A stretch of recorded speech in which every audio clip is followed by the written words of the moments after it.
Hey everyone, it's Dwayne here, and I just wanted to welcome you to this episode of the Conquer Your Everest show, where we're going to be doing a quick snapshots from the summit, about 1 to 3 minute recording on something that you can think about, implement pretty much straight away. So let's get into today's show, and what I'm going to talk to you about today is the Big O. So let your mind run wild for a second there, but the Big O, and I want to take it back a few years and just drop you into the middle of a story that happened on my birthday. Now, this particular birthday, a few years ago, I was in the Hunter Valley in Australia, in the middle of, well, basically it was in the middle of nowhere, and it's 10th of January, which is my birthday, funnily enough.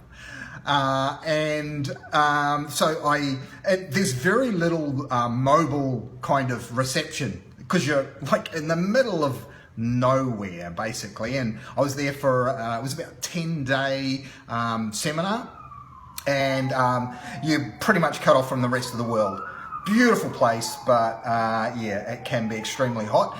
Anyway, so my birthday, and then I get this phone call on my birthday, and it's from my partner and her and my two kids. My kids at the time would have been probably around about 8 and 6. There's 2 years between them, and they're in Coffs Harbour, which is like a seaside, sleepy seaside village.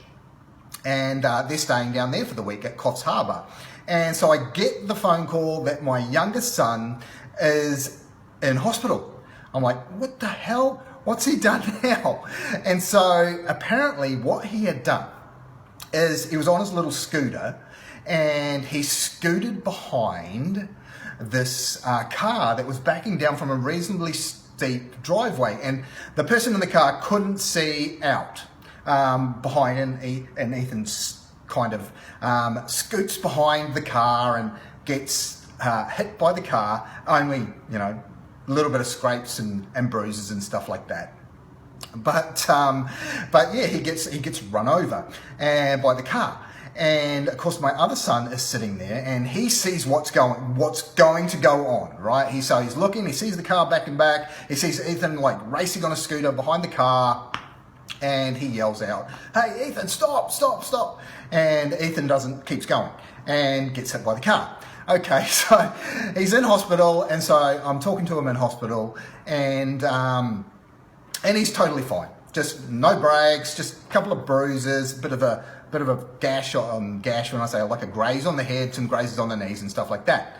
And so anyway, I'm like, what the hell are you doing?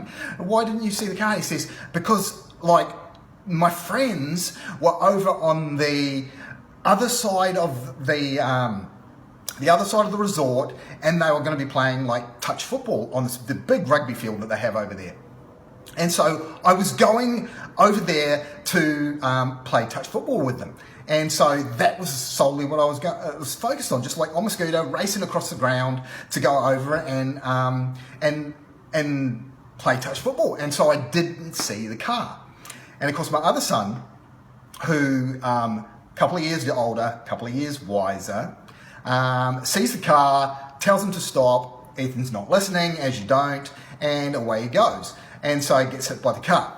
Anyway, so what Ethan had seen, and this is what the story, so I'm bringing it full scale right back to the start.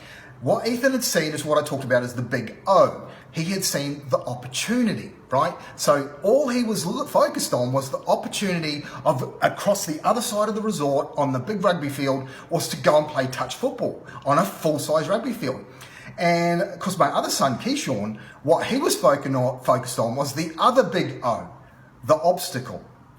All he could see was the car that was backing down the driveway that was also in line to hit his little brother, right? So they were both focused on a Big O, but one was focused on opportunity and one was focused on obstacle. And so that's the moral of the story today. Which Big O are you focused on? Are you focused on the opportunity, or are you focused on the obstacle? Now, as we get older and wiser, as Keishan was 2 years older, we tend to focus a lot more on the obstacles, the things that are going to prevent us from getting to where it is that we want to go. Where as a younger child, all we're focused on is the opportunity. I mean, how many times have I jumped up onto a table as a little kid and fallen off a table, or, been on my bike and fell off my bike and, and crashed onto the ground, or I've been on my skateboard and a huge hill and I'm just going down this hill, man. And it's like, bang, crash at the bottom. We're focused entirely on opportunity as a young kid. We don't see the obstacles. But as we get older and as we get into adulthood, we tend to focus more and more and more on the obstacle, the thing that's stopping us from getting to where it is that we want to go. What it is that we want to do, that dream that we've got, that vision that we've got for ourselves. We focus more on the things that are going to stop us than the opportunity. And so my message for you today, as you're looking to crack open that money vault and escape that cage, that gilded cage that's got you locked in the 9 to 5, as you're looking to escape the money vault, I want you to start thinking a little bit more like that young child, like my son Ethan. Come up with a few scrapes and grazes along the way, but totally fine. He was focused entirely on the opportunity. So as you move forward over this next day, week, as you move forward over this year, I want you to think back to the years as a little kid. And I want you to, when you come to that sliding doors moment, where you can either focus on the obstacle or you can focus on the opportunity. I want you to take a risk and I want you to focus on the opportunity.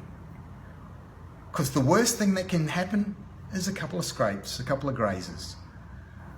But you never will have the regret of not taking that road less traveled. So that's my message for you today. Think on opportunity.